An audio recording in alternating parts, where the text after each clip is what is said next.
এক ছিল একটা মিষ্টি কালো কাক, নাম তার কালু। রোদে পুড়ে ওর জিভ শুকিয়ে কাঠ হয়ে যাচ্ছে। সে বলল, উফ, যদি একটু পানি পেতাম।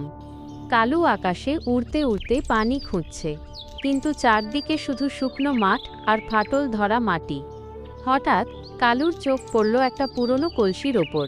সে খুশিতে বলল, পানি পানি। কিন্তু দুঃখের কথা, পানিটা তো অনেক নিচে।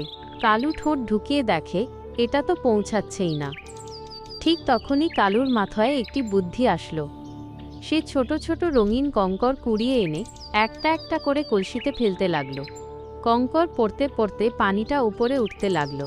কালু খুশিতে নেচে বলল, কাজ হচ্ছে। শেষমেশ পানি ওপরে এলো, যে কালু পানি খেয়ে নিল। কি মজা! তৃষ্ণা মিটে গেলে কালু আকাশে উড়ে গেল আর বলল, বুদ্ধি থাকলে সবই সম্ভব।